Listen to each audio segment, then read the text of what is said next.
안녕하세요. 1년의 절반 이상 기침을 하고 있는 기관지가 병든 여자.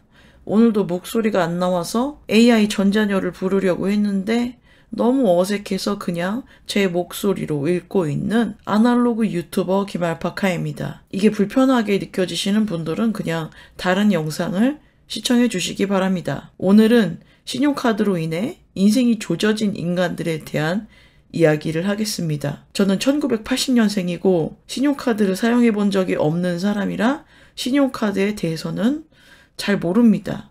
하지만 신용카드 때문에 골로 간 사람들은 주위에 몇 명 있어요. 사실 따지고 보면 신용카드는 죄가 없습니다.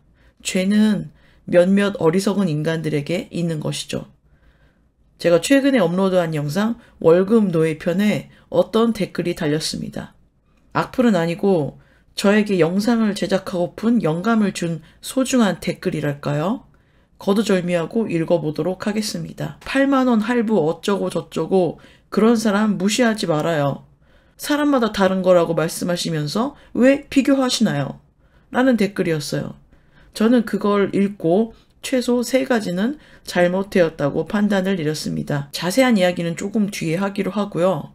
사실 저는 남의 인생에는 크게 관심이 없는 사람인지라 누가 잘못되든 말든 망하든 뒤지든 제 알바가 아닙니다. 얼굴도 모르는 남이 어떻게 살든 말든 나랑 무슨 상관인가요? 그냥 제가 겪었던 일들, 평소에 하는 생각, 하고 싶은 이야기를 제 소유의 채널에서 배설하는 것에 불과합니다. 또한 조회수를 올리기 위해서 더욱더 자극적인 마라맛 문구로 사람들을 끌어모으려고 연구를 하죠. 저는 순전히 저의 영리만을 위해 활동하는 사람입니다. 그런데 어떤 사람들은 제가 아무렇게나 떠들어대는 말을 듣고 자신의 잘못된 행위에 대해서 반성을 하거나 행동을 고쳤습니다. 습관적으로 마시던 술을 끊은 사람도 있었고요. 월급을 탕진하는 생활을 하다가 저금을 하는 습관을 들이기 시작한 사람들도 있었죠. 어떤 학생은 성적 장학금을 받았으며 어떤 주부는 집에만 있다가 스스로 사회에 나가 돈을 벌기 시작했습니다. 수많은 간증은 넘쳐나지만 사실 저는 그러거나 말거나 남의 인생에는 관심 없고요. 그저 영상 조회수나 많이 빨았으면은 행복한 그런 사람입니다. 넘쳐나는 간증에 우쭐하면 제가 사이비 교주밖에 더 되겠습니까? 저는 대단한 사람은 아니에요. 저 따위가 뭐라고? 저는 제 앞가림도 잘 못하고 있습니다. 그분들이 본인의 문제점을 스스로 인식하고 노력을 했던 것이지 제가 누군가의 인생을 계도시킨 건 아니라는 이야기입니다. 어떤 사람들은 또 팩트로 쳐맞고 발끈하고 또 어떤 사람들은 썸네일에 낚이거나 앞부분만 보고 쌉소리를 하고 지나가더라고요. 이 중에서 오늘 다루려는 이야기는 팩트로 쳐 맞았을 때 신경질을 내고 현실을 부정하는 사람들의 이야기입니다. 아까 어떤 사람이 8만원 할부하는 사람 무시하지 마라. 사람마다 다른 거지? 라고 했었잖아요. 그게 무슨 내용이냐면 제가 이마트를 갔는데 앞에서 계산하던 아줌마가 8만원어치 장 본 거를 3개월 할부로 하더라 이겁니다. 요즘에는 셀프 계산대가 많아져서 남이 얼만큼 장을 봤는지 알기가 힘든데 몇 년 전만 하더라도 앞사람이 장본 금액을 현금으로 내는지 상품권으로 내는지 일시불로 긁는지 3개월 할부를 하는지 뒷사람이 알기가 쉬웠거든요.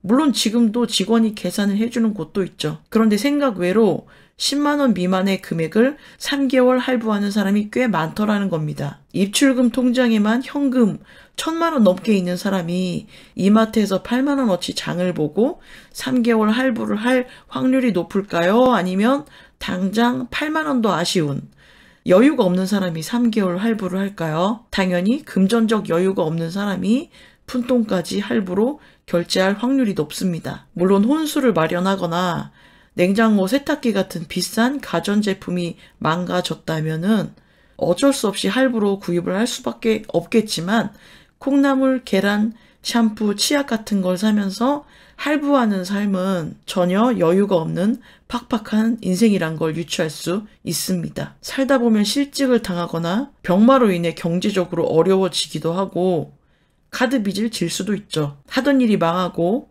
부모님 입원비로 휘청할 수가 있잖아요. 그런데 사실 그런 사람들 이야기는 아니고요. 예상치 못한 나쁜 일이 생겨서 부득이하게 빚을 지는 것보다 그냥 자기가 돈 관리를 잘못해서 빚을 만드는 사람이 훨씬 많다는 얘기예요. 맨날 일을 다닌데 맨날 돈이 없는 사람들 있잖아요. 벌어놓은 것만 다 쓰면 그나마 양반입니다. 직장을 다니는 목적이 카드 빚을 갚는 것인 사람도 은근 많아요. 물론 이들은 저축이나 재테크, 내 집 마련, 노후 준비는 꿈꿀 수 없습니다. 또 하나 특징이 있다면 평소에 저금도 잘 안 하면서 코로나 버블 시기에 남들이 다 돈을 벌었다고 하니까 나는 지금 근데 현금이 없어. 그래서 신용대출을 받아서 주식 코인 했다가 더 골로 갔다는 점이죠. 제 지인 중에서도 빚으로 고생한 사람이 있어요. 백화점 가서 비싼 가방을 산다거나 피부과 가서 무슨 시술을 받는다거나 하는 짓은 단 한 번도 안 했어요. 그냥 써봤자 10,000원, 20,000원 잔잔바리로 카드를 긁고 다녔는데 이게 실시간으로 현금이 빠져나가는 게 아니다 보니까 카드 결제일까지 얼마 긁고 다녔는지를 몰라요. 이거는 보통 사람들이 다 그렇습니다. 아마 저도 신용카드를 어렸을 때 썼으면은 그랬을지도 몰라요. 그러니까 이렇게 사는 사람들의 수가 꽤 많다는 얘기죠. 카드 한도까지 긁을 수 있으니까 본인이 갚을 수 있는 능력 이상으로 돈을 쓰게 만들고 그 와중에 할부까지 하면 내가 나중에 얼마 썼는지 정확히 돈 계산이 안 돼요. 이런 카드를 여러 개 돌리다가 골로 갔는데 그때 지인하고 제가 연락이 잘 안 돼서 자세히는 모르지만 제가 듣기로는 카드 빚이 2천만 원인가 3천만 원인가 그렇게 불어난 걸로 기억을 해요. 빚 때문에 한동안 시달리다가 결국에는 엄마가 갚아줬다고 했었나? 당시 그 지인의 연봉이 2천만 원이 안 됐습니다. 카드 빚을 갚으려고 해도 1년 내내 단 한 푼도 안 쓰고 모아도 갚을 수가 없는 돈이었죠. 그렇게 부모님의 노후 자금에 손대고 부모 가슴에 대못 받고 주위 지인들에게 손 벌리는 민폐 인생이 되는 사람들이 꽤 많아요. 빚으로 사는 사람은 지 혼자만 골로 가면 되는데 꼭 이렇게 주위 사람을 괴롭힙니다. 자 보세요.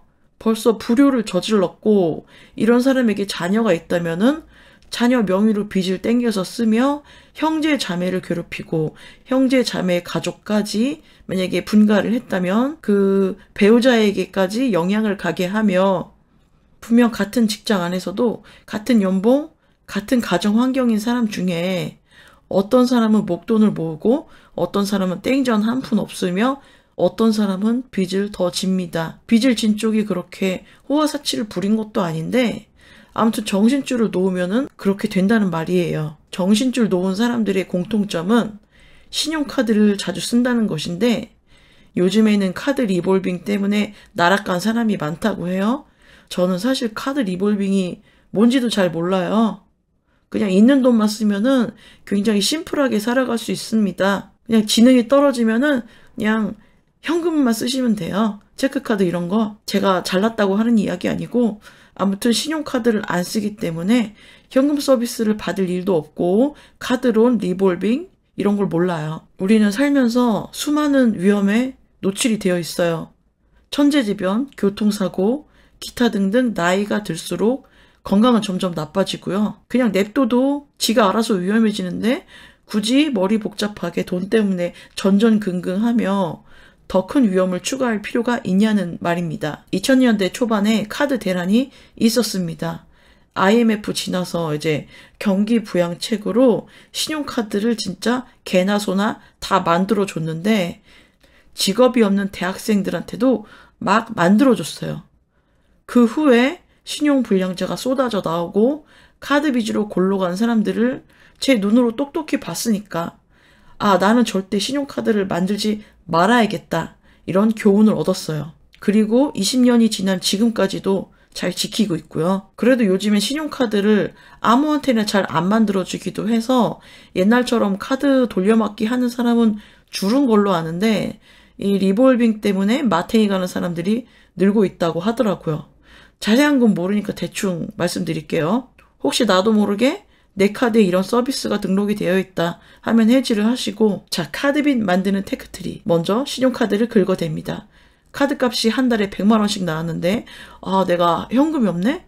이거를 연체시키면 신용등급이 떨어지고 또 신용불량자가 되니까 어떻게 방법이 없나 했더니 리볼빙 서비스라는 게 있더라. 카드값의 일부만 결제하고 나머지는 2월 시키면 된다는 거예요. 물론 카드사가 사회복지센터도 아니고 이자를 당연히 받죠. 최대 20%까지도 받는다는데 결국은 고금리 대출이란 소리입니다. 그러든가 말든가 일단 급한 불을 끄기 위해서 이번 달은 카드 빚의 10%인 한 10만 원만 결제하기로 합니다. 하지만 그 사이에 또 내가 100만 원어치 긁으면서 살았겠죠? 다음 달에 나는 이번 달 카드값 100만 원하고 지난번에 2월 시킨 90만 원하고 리볼빙 이자까지 합쳐서 내야 합니다. 하지만 돈이 없으므로 또 카드값을 2월 시키고 카드도 계속 긁고 다닌다면 갚아야 할 돈이 눈덩이처럼 커지는데 이런 식으로 3천만 원 만드는 거 뚝딱이겠죠? 3천만 원이라는 돈이 언뜻 들으면 적어 보이는데 이걸 저축으로 모으려고 하면은 상당히 큰 돈입니다. 여러분 요즘에 100만 원 대출해준다고 그거 이자가 15%가 넘는 걸로 알고 있는데 그것도 못 받아서 안 달린 사람 많다고 하잖아요. 그만큼 3천만 원이란 돈은 굉장히 큰 돈이에요. 여러분들이나 나나 다들 고액 연봉자나 한 달에 몇 천만 원씩 버는 사람들 아니잖아요. 이 돈이 갚아야 할 돈이라고 생각해 보세요. 그러면 남들이 저금할 때 나는 빚을 갚는 삶을 사는 거예요. 이게 참도 행복하겠습니다. 제가 카드 빚은 만들어 본 적은 없어서 카드 빚을 빨리 갚는 법 이런 거는 다른 분 영상을 참고해 주세요. 아무튼 8만 원이 없어서 카드 할부로 긁어야만 하는 처지라면은 8만 원어치 장을 볼 생각을 아예 하지 마세요. 다들 그렇게 만 원, 2만 원 빚을 만들면서 시작하는 겁니다. 그리고 또 하나 짚을 게 있는데 틀린 걸 다르다고 우기면 안 됩니다. 사람마다 다른 건 성격, 체질, 체형 이런 거지 이마트에서 8만 원어치 3개월 할부하는 거는 어느 금융 전문가가 봐도 잘못된 행동이라고 말할 겁니다. 사람마다 다른 게 아니라 이거는 잘못된 행동이라고요. 틀려 먹었다. 제가 40년 넘게 살면서 짜잘한 푼돈 신용카드 할부로 긁어대면서 경제적으로 넉넉하게 사는 사람은 단 한 명도 못 봤습니다. 이런 사람들은 빚을 만드는 것, 어디서 대출 받는 법은 빠삭하게 아는데 돈을 불리는 법은 전혀 몰라요. 나이가 60을 먹든 70을 먹든 평생 턱끝까지 빚으로 채워 살다가 가족에게 민폐만 끼치더라고요. 저는 경제 전문가도 아니고 가방끈도 짧고 재테크 같은 거 모릅니다. 그냥 제가 살아오면서 관찰한 결과를 말하는 것일 뿐이에요. 일종의 통계죠. 그러니 여기 와서 부들거릴 시간에 뭐 부업을 하든 어서 노가다를 뛰든 카드빚이나 빨리 갚으세요. 남들은 지금 저축하고 산다니까요. 오늘 방송 여기까지입니다. 저 밭에 가서 뭐 시래기라도 주워와야 돼? 지금 이제 봄이라서 시래기도 없어.